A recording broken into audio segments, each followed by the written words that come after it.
Alright, so right now I'm gonna drop this fuel tank so I can put the wahlboro 255 in there.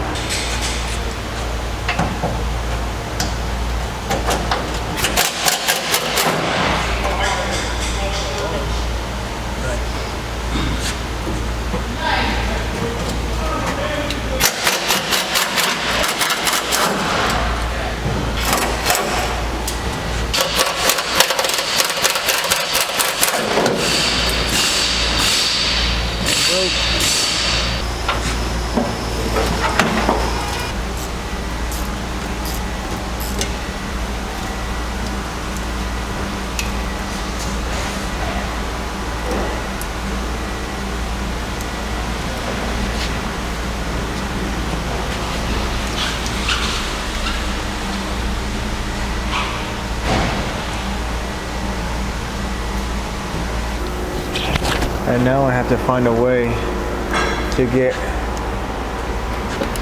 this black tube off. It's connected to the tank.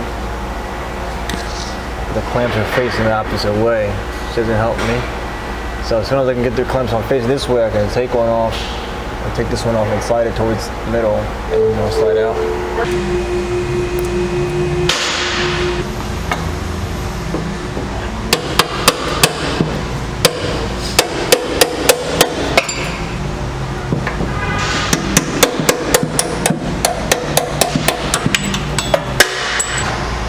Just two clamps, hold this with a wrench, and then I'll loosen that, and then you can drop the tank. So and undo the connector on the top.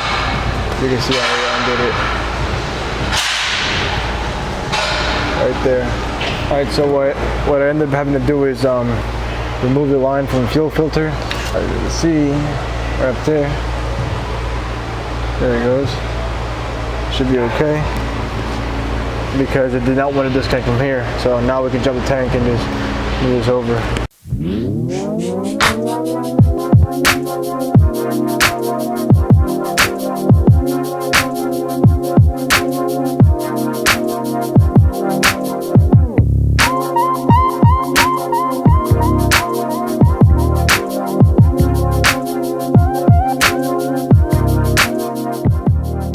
So here we have the fuel hat.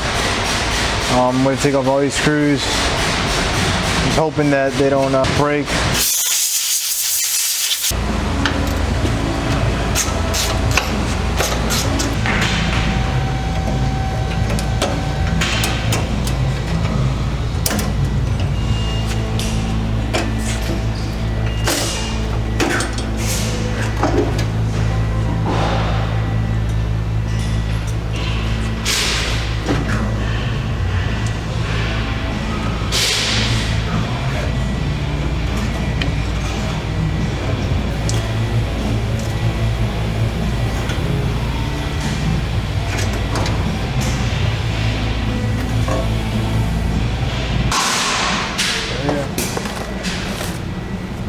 Box.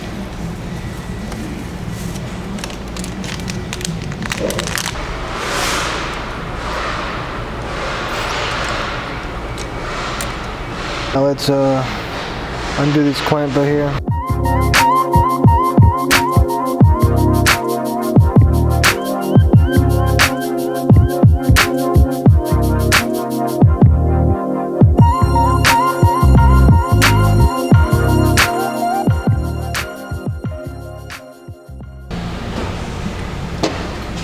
You see a little clip, kind of have to like squeeze it on.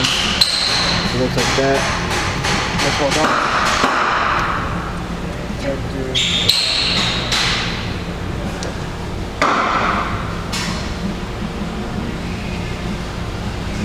See the size difference now.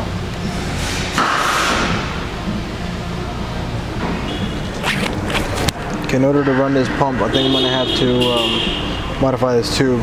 And my battery's dying, so I'll probably just cut it with a tube cutter or something.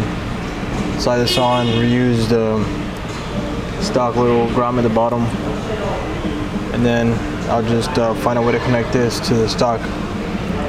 Probably just cut it in the middle, and then just use butt connectors on it. I used factory connector and just cut it halfway. Here's the other half.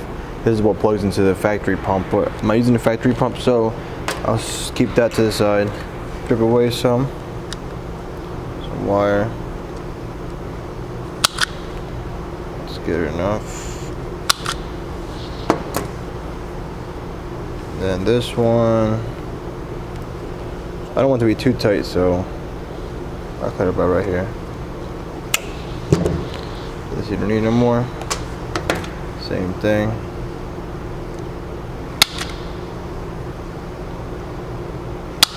Looks like we can use the red ones. So what I like to do is I like to, there's a spot on my crimpers that say insulated right here. So I'll just stick the connector in there towards the end like so. And I'll do this first, so make sure you twist your wires so they don't open up.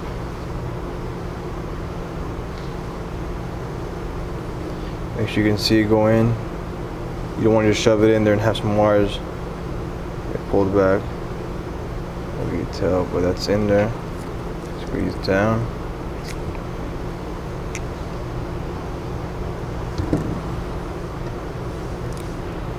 Same thing with the other side. I'm pretty sure the blue goes to, the blue is a positive and the black is the negative, but I'm gonna go double check the wire diagram and I'll be right back. And that was correct, so the blue will go to positive.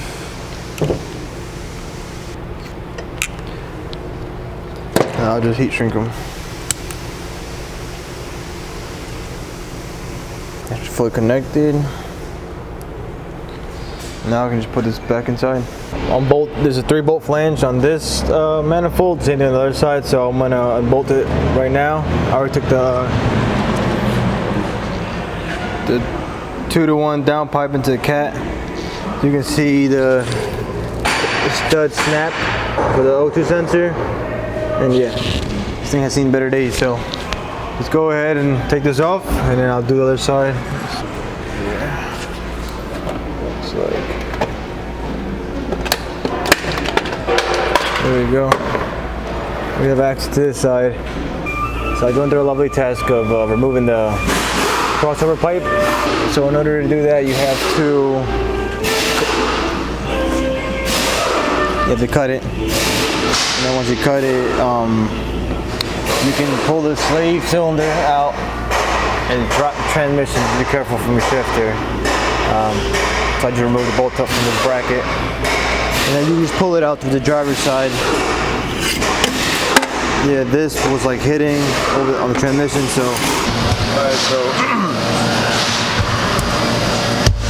I just removed the battery tray and painted it black, a little bit rusty where I hit it with the wire wheel. So that's dry. I used so I got a new thermostat. Need it. Got a new belts. I'm not sure which ones are which. This is what Toyota uses, it's the same brand. The 3 different part numbers. I got the 10 belt kit. Go through instructions on how to do it. All neatly packed. The water pump.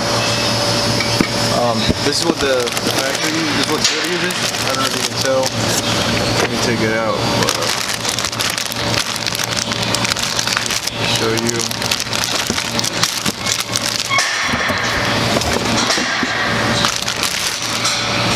Right here, see it's scratched off? That's where it would normally say Toyota, but Asian can't sell it with Toyota's name on it unless you buy it from a dealer, but this is the same exact part. Just so if people didn't know. So now I'm gonna work on making sure this is on top dead center. So time marks line up with this. And I'm going to replace also the crank seal and both cam seals, so I can do a time lapse of that. I pretty much already replaced the water pump, the tensioner pulley, the crank seal, the thermostat with a new O-ring. or a gasket. Now I'm gonna replace the cam seal, so you have to remove this pulley right here, which I'm replacing anyway. But you want to hold this. Try not to let it move. So this is gonna want to turn backwards. I want to put pressure clockwise. So let's see if my gun is strong enough to take it off. Not with these half inch.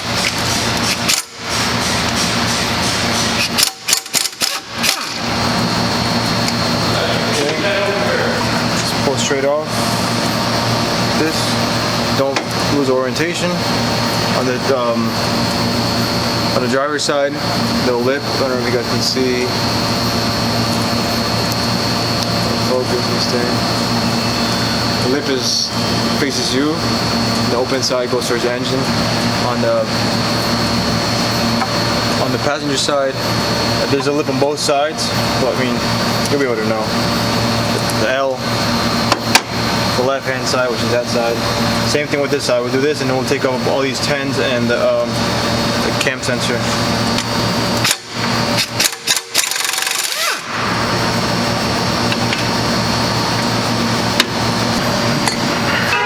We'll take off all these 10s.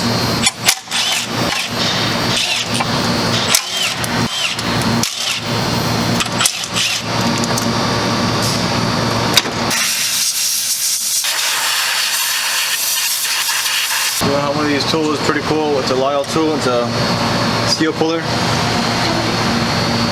So it's got this the other lip. You tuck that under, like so. You go and scratch your cam.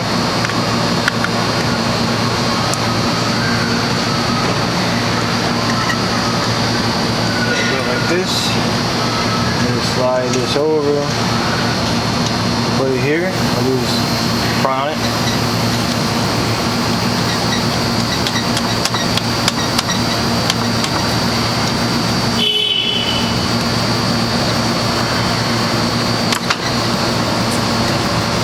Comes your seal.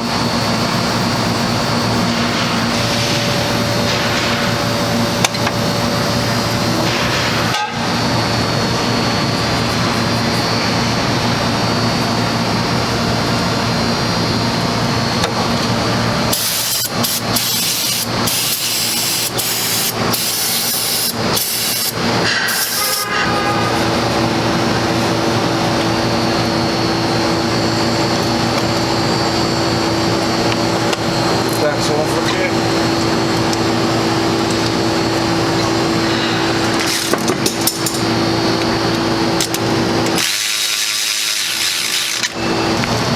Here's the part number for the no seals.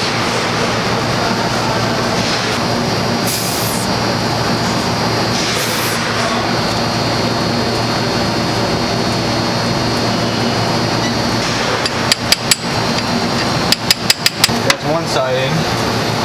The other side, I'm going to show you a tool. 63800.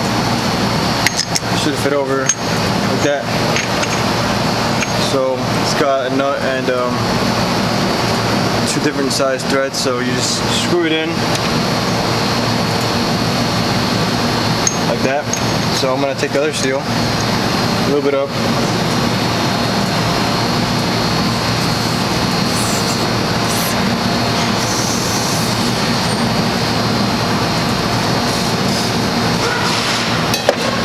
Slide it over.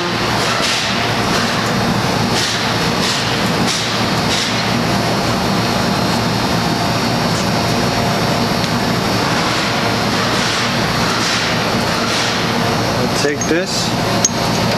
It's not that size. Put that in. Then you put your cup with the lip over like that.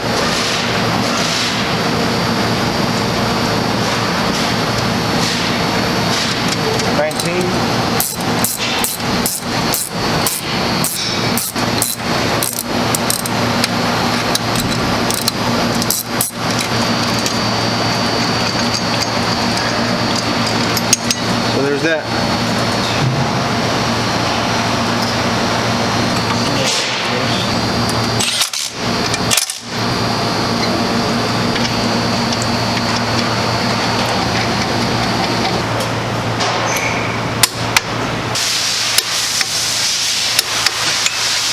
We can put this pulley back on.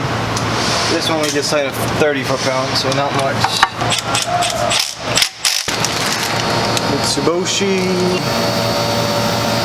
And it's labeled left cam, which is the driver's side, because it's from when you're sitting in the driver's seat, so left side. Right cam. The arrows point towards the front, so towards the front of the engine, and then the crank sprocket as well. So we'll check our marks. Down here, looks like we're right in the money there, so you just spray that off real quick and then dry it. You don't want anything on any of these pulleys. I'm going to spin it over to make sure it's in time. Everything lines up right now. I pulled the pin for the tensioner.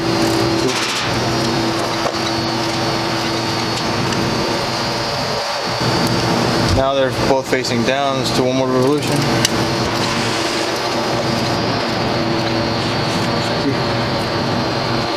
Okay, we're spot on. Now I'm going to put the battery in it, fire it up, see if it's good to go or not.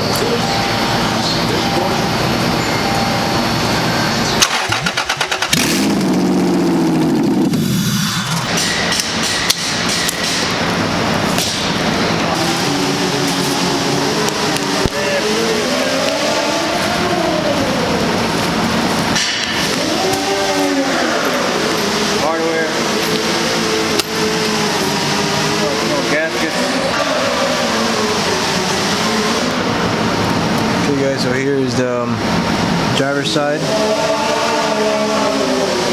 Nice flange. Those look pretty decent. Here's the passenger side.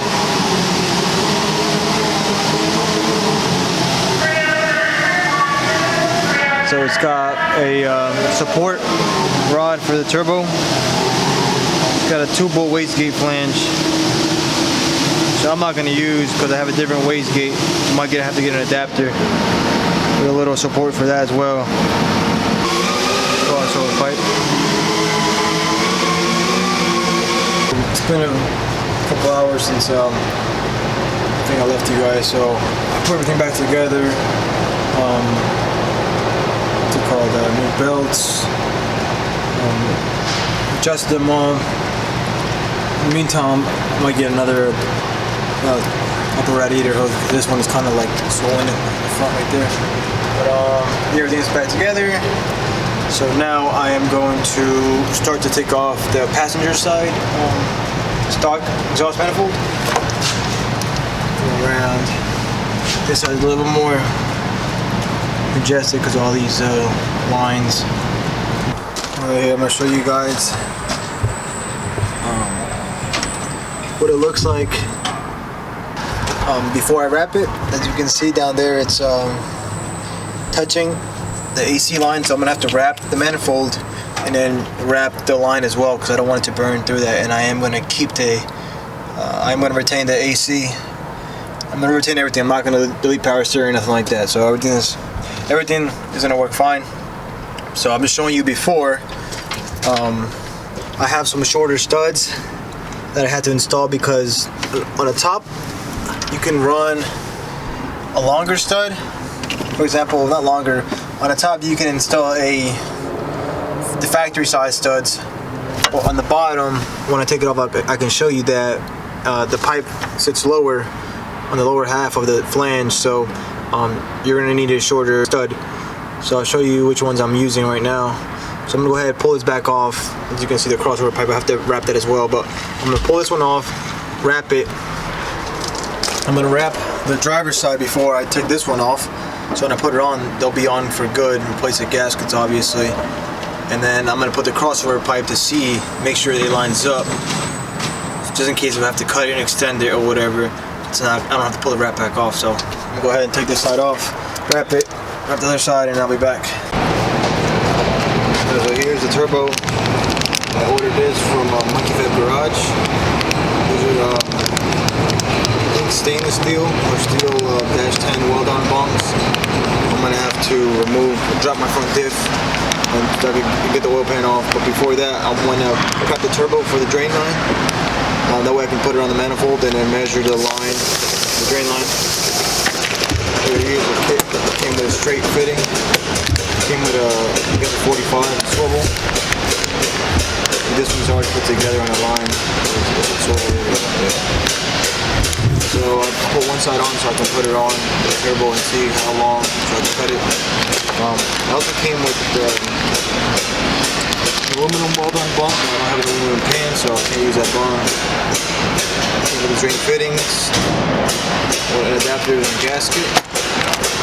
I think my friend gave me this. That came with the kit.